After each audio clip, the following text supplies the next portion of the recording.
Hi everyone, क्या हालचाल। I hope आप सब अच्छे होंगे। एग्जाम्स में बचे हैं बस 4-5 दिन और ये वीडियो उन सभी बच्चों के लिए बन रहा है जिनके एग्जाम सितंबर 24 में है।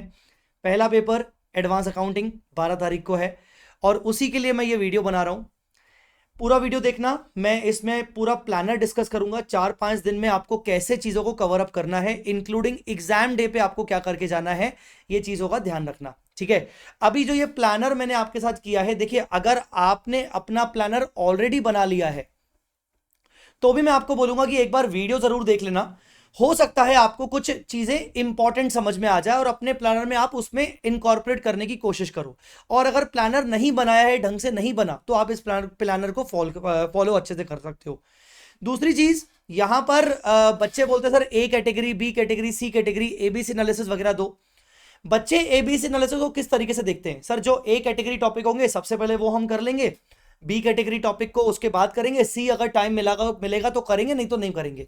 मैंने यहां पर एबीसी कैटेगरी दिया है, पर मैंने उस तरीके से नहीं दिया जिस तरीके से तुम सोच रहे हो। मैंने यहां पर एबीसी कैटेगरी इस तरीके से दिया है कि दिन भर में तुम जो भी पढ़ोगे वो ए कैटेगरी से थोड़ा सा पढ़ लो, थोड़ा सा बी कैटेगरी से पढ़ लो, थोड़ा सा सी कैटेगरी से पढ़ लो।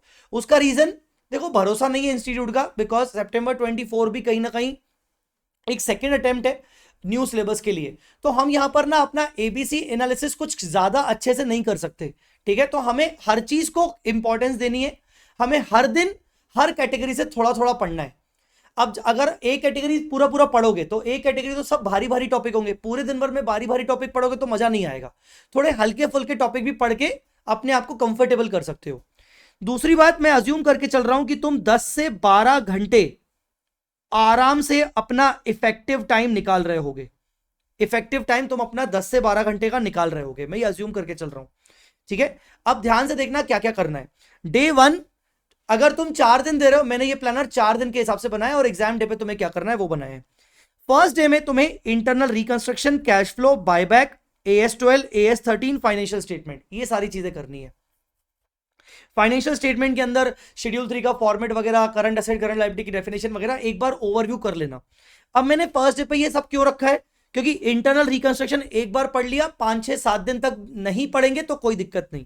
बायबैक के साथ भी ऐसा ही है। ठीक है, पर एट द सेम टाइम हमें कुछ इंपॉर्टेंट टॉपिक्स को भी कवर अप करना है, जैसे कैश फ्लो। ठीक है, AS12 एक बार पढ़ लिया, 6-7 दिन नहीं पढ़ा, कोई दिक्कत नहीं है, आराम से तुम 1 घंटे में कवर अप कर लोगे। AS13 इन्वेस्टमेंट अकाउंट का भी ऐसा ही है, पर इंपॉर्टेंट भी है। ठीक है, कुछ टॉपिक आपके ए कैटेगरी के हैं तो कुछ टॉपिक आपके बी कैटेगरी के हैं। फिर सेकंड डे का आपके पास प्लानर है, थर्ड डे का आपके पास प्लानर है, फोर्थ डे का आपके पास प्लानर है।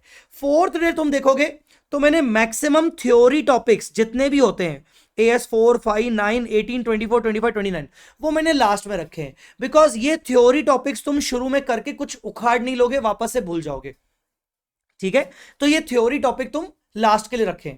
लास्ट में मैंने तुम्हारे डे 4 के लिए आरटीपी सितंबर 24 की जो आई है उसके यूनिक क्वेश्चन तुम्हें मैंने निकाल के दिए हैं, जैसे क्वेश्चन नंबर 5, 8, 10, 11, 12, 13, 15, 16, 17, 18। ये यूनिक क्वेश्चन करके जाना। पूरा आरटीपी करना है, मत करो, कोई दिक्कत नहीं है, मत करो ये पूरा आरटीपी। बाकी क्वेश्चन रिपीटेटिव है, सिर्फ ये यूनिक क्वेश्चन करके जाना। हाँ, एमसीक्यूज तो जरूर देख के जाना। ठीक है, तो इस तरीके से तुम कर सकते हो। एक दिन मैंने अमेलगमेशन रखा है तो दूसरे दिन मैंने कंसोलिडेशन रखा है, इस तरीके से। और तीसरे दिन फिर मैंने ब्रांच अकाउंट्स रखा है। ब्रांच अकाउंट्स को मैंने बाद में इसलिए रखा है क्योंकि ब्रांच अकाउंट का हाईएस्ट वेटेज 6 मार्क्स का होगा, 8 मार्क भी मुझे मुश्किल लग रहा है, तो ब्रांच को मैंने इसलिए थोड़ा सा बाद में रखा है बहुत बड़ा चैप्टर पर आएगा 6-7 मार्क का। ठीक है, फिर एग्जाम डे पे तुम क्या करोगे? एग्जाम डे पे कोशिश करके तुम सारे के सारे एमसीक्यूज पर फोकस करोगे। अभी की जो आरटीपी आई है, एमटीपी आई है, पिछली बार की जो आरटीपी एमटीपी आई थी, उन सबके एमसीक्यूज पर तुम एग्जाम डे पे फोकस करोगे।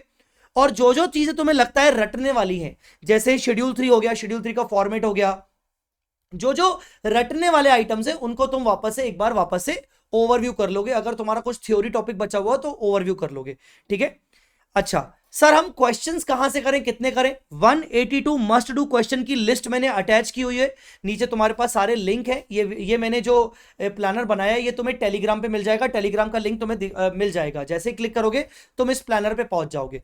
तो तुम्हें क्या करना है, मेक श्योर तुम 4 से 5 दिनों में पूरे 182 क्वेश्चंस का एक बार ओवरव्यू जरूर करके जाओ।